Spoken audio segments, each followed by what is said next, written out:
This is the sort of suffering which was investigated. These pictures, filmed by the League Against Cruel Sports, show what a deer hunt can be like in its final stages. The report says the sport is cruel because the levels of stress endured by the deer are more than in, for example, the slaughter of farm animals.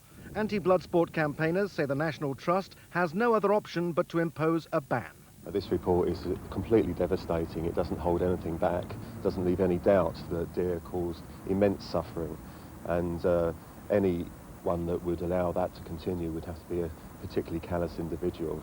But the huntsmen insist it's humane, with the final kill being carried out by a marksman, and a ban could cause more suffering with farmers shooting and wounding deer.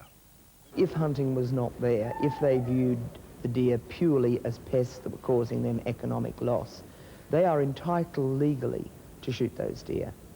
If the National Trust does impose a ban, it will only apply to land it owns. Campaigners are already calling for the next government to outlaw the sport completely. Andrew Simmons, ITN. In the battle for control of the Central African Republic a week. £31.50. And what sort of rise are you going to get? 66 pence. So 66 pence per week, making it a total of £32, 16 pence a week for war disability. Is that enough? What do you think of a rise of that sort? Well, I think it's paltry, absolutely paltry. But I really think that all the old disabled persons and persons that fought in the war, they've all been forgotten today. We were going to be a land fit for heroes, all right. I don't want a hero status at all. I just want a reasonable war pension for what I did and for what millions of other fellas did, and women. Mr Strong also doesn't think much of increases in the basic old age pension, an opinion echoed when we followed up a letter from Blackpool, the town where one of the main political party conferences is held every autumn. MPs are among the groups who've received large pay increases, while pensions have been tied strictly to general inflation. Marilyn Clive recently retired, having for years worked as a civil servant in departments which administer state benefits. Mrs Clive argues that a new government's priority should be to accept that pensioners' bills rise relatively fast, often because of tax changes. Indirect taxation affects them more. Anything to do with transport or road haulage, it means the fares go up, all your food starts going up. There have been increases in pensions. Of course, there are increases regularly every year. Yes, about £1.50 possibly. Which doesn't keep pace with inflation when the rates are, in a small house like this, £567. They've gone up by £50 from last year. That's the council tax? Yes, the council tax. And the water rates are about £200 a year. So it doesn't keep pace with inflation, you see. Travel costs are one example of Mrs Clive's argument. Blackpool's pensioners do get half-price bus fares, but those fares have just risen again, driven up by higher fuel costs. Should a rise be considered in the pensioners' £10 Christmas bonus? Well, consider the number of pensioners in the country. It would mean a lot to a lot of people. Such thoughts here were echoed in our postbag across Britain. The worry that for those completely dependent on the state in old age, pensions simply aren't adequate.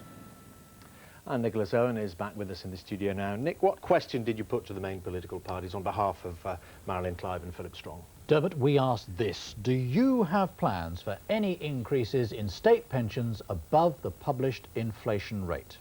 A straight question about resources. What did they say? Right, well, we started this time with Labour. They say they will increase the basic state pension, at least in line with prices, and that it will no longer be means-tested. Labour added that their plans to cut VAT on fuel from 8 to 5% will help all pensioners. They'd also be examining ways to provide automatic help to the poorest pensioners.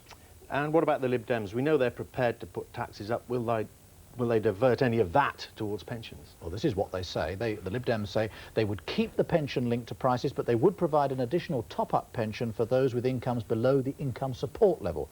SERPS, the state earnings-related scheme, would be replaced with a scheme under which all employees have personal or occupational pensions.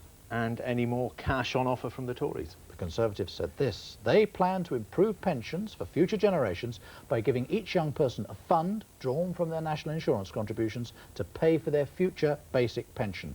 The Conservatives believe this will allow someone on average pay to build up a fund to pay a pension in the future of £175 a week in today's money.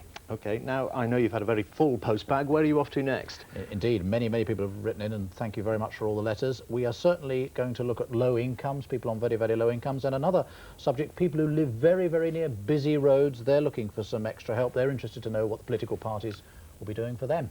Nick, thanks a lot. First, it was the early arrival of spring. Now it seems we're getting a preview of summer. Temperatures in some parts of Britain are due to hit 23 degrees today, or 73 degrees Fahrenheit. That puts us ahead of holiday destinations like Bermuda or Greece. Here's Chris Roberts. April the 10th, and the skies above Britain, not Barbados. The country's mini heatwave continues unabated, with temperatures soaring into the 70s. Optimistic forecasters say it's here for another week, with climatic conditions combining to produce Britain's earliest spring for years. Well, we've had an anticyclone, an area of high pressure close to our shores for many weeks now, which is producing the dry weather. We're getting warm weather coming from the west over the top of the high pressure. That's coming across the country, and of course it's so dry, so that helps to keep things a little bit warmer. Getting some cold nights though, some frost around in the suburbs, but daytime temperatures well up for average. In some parts of Britain today, the thermometer is as high as 23 degrees Celsius, 73 Fahrenheit. Compare that to Ice Age Athens at 12 degrees, a cooler California with Los Angeles reaching 21 Celsius. And we even beat Bermuda, the Caribbean sun only reaching 22 degrees Celsius, 72 Fahrenheit. So another week of picnic weather, but worries for the water companies as the nation's driest spell in 200 years continues. Chris Roberts, ITN. Football and Manchester United.